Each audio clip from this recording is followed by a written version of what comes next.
As everyone knows, the Republican Party has been making a big redistricting push across the board. States like Texas, North Carolina, Florida, these deep Republican states have redrawn their maps to give Republicans an advantage for 2026.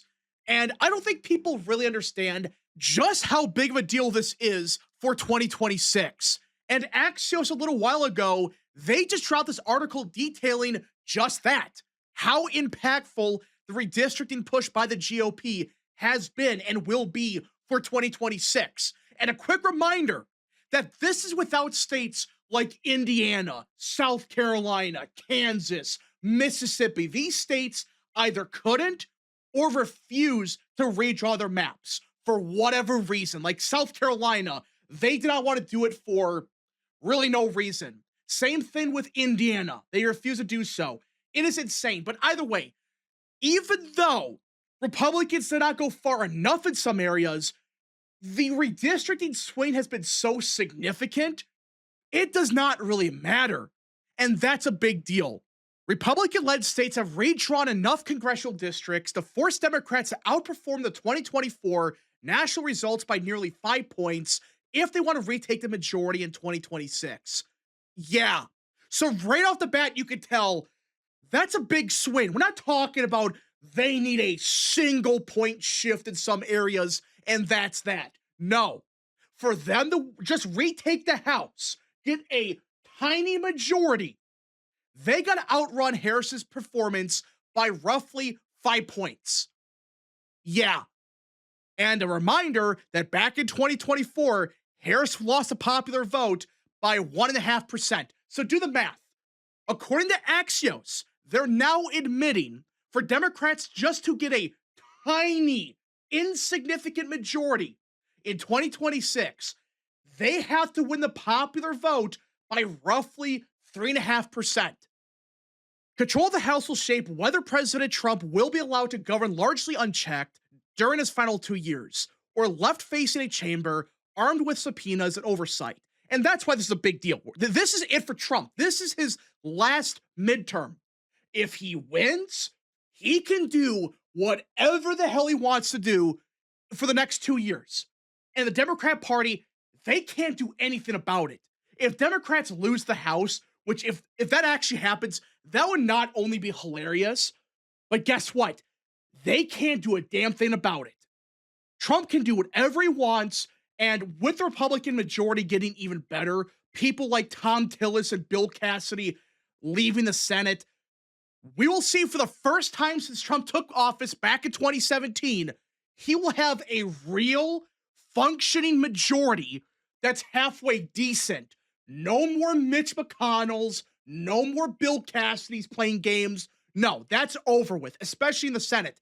But on top of that, if you expand your House majority, it gives you even more leeway to do whatever because already they're basically voting yes on everything in the first place. Outside of some very rare circumstances, the House Republicans, if Trump needs a yes on something, they're there, except for Thomas Massie and MTG when she was still there. But outside of that, Republicans are able to pass basically anything in the House, which is just insane. I don't know how Mike Johnson does it or Tom Emmer, but they find the votes. I don't know how, but they do it. Can you imagine now they have a real majority after 2026? No more Thomas Massie's playing games. And instead of having a 2-seat majority, maybe, and this is not a prediction, but can you imagine ending up with like 225 seats? Oh my goodness. You could pass next to anything. If Trump wants to pass something, it doesn't matter what it is, it's going to pass. Now imagine this majority with more than a 2-seat majority. Just imagine that for a second. Holy crap. We could pass even more stuff. Anything we want, it would pass. Already probably does.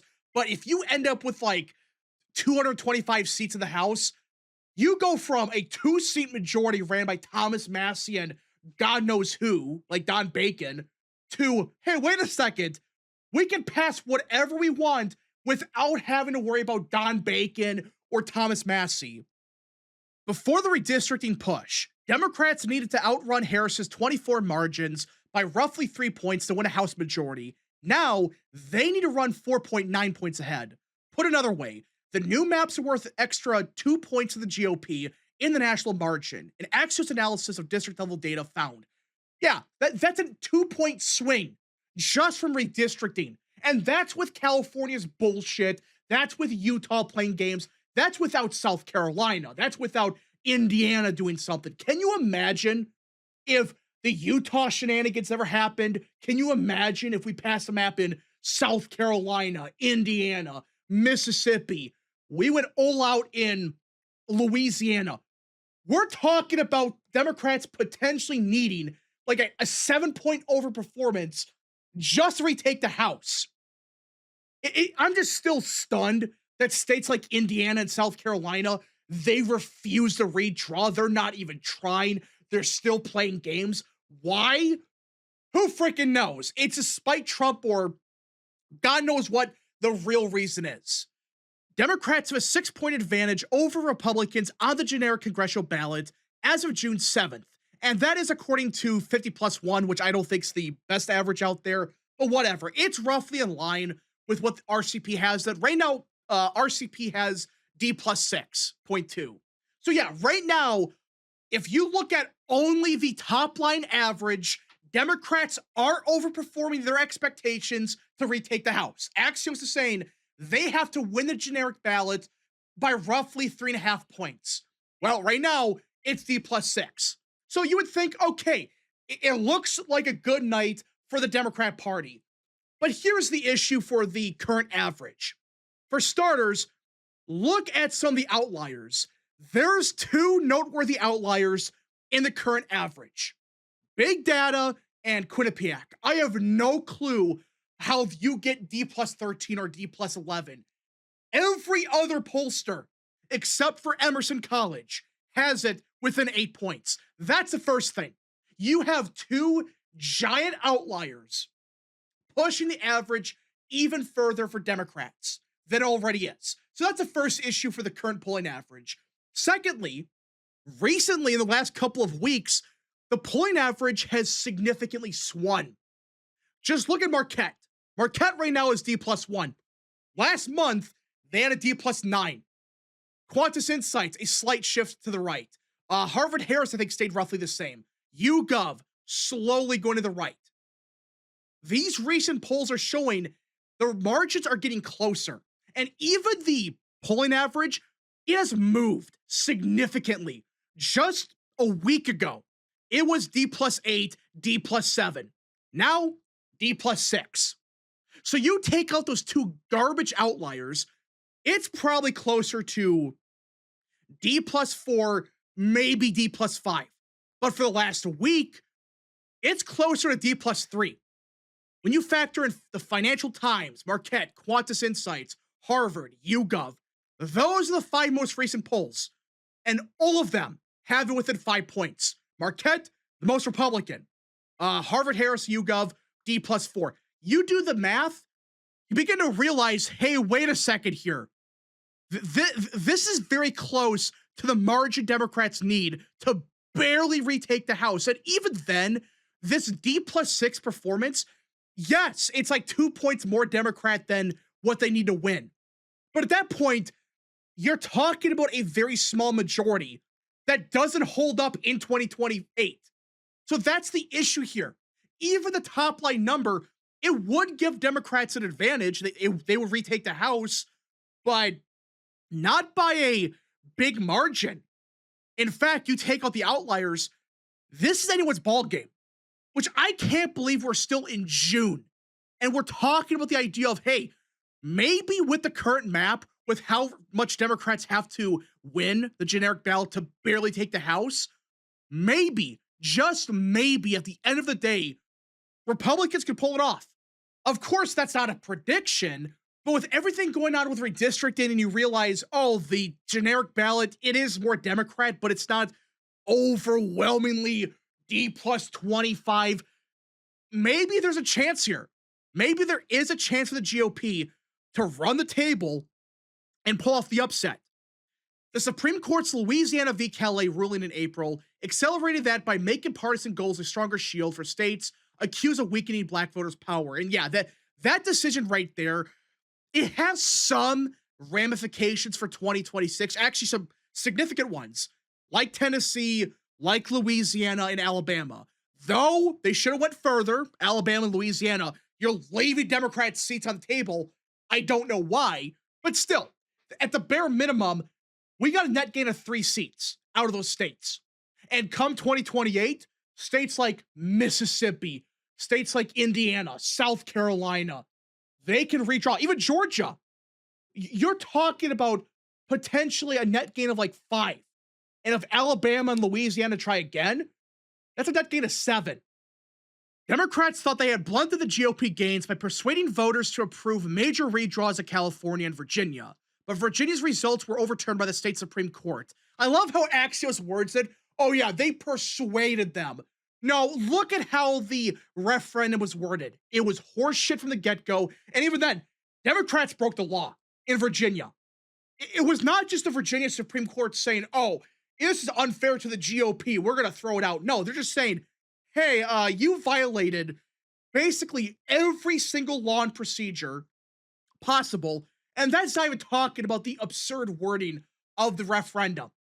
But yeah, Democrats, they thought they were safe.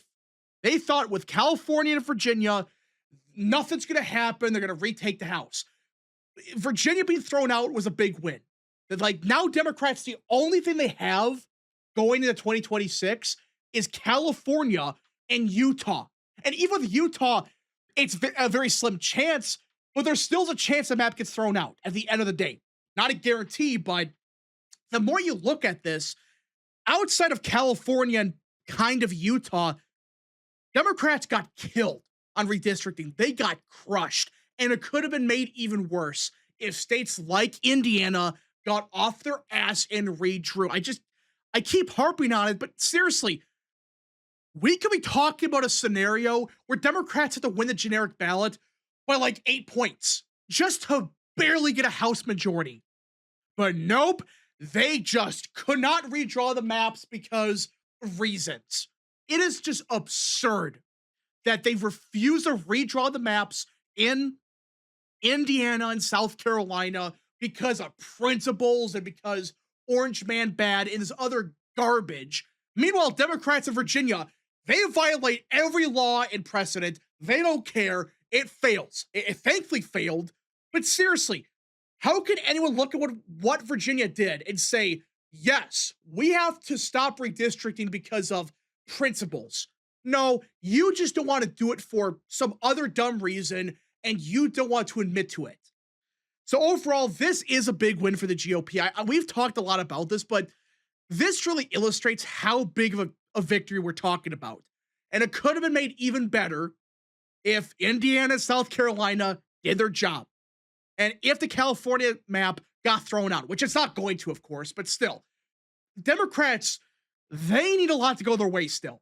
Even though they're going to probably retake the House, it's not as guaranteed as some people think it is. Some people just think it's a guaranteed thing that they're going to take not just a House majority, but they're going to take like 240 House seats. Yeah, not so fast. Anyways, folks, thank you so much for watching. If you guys did enjoy, smash the like button down below, subscribe, share with your friends, and of course, join the channel today.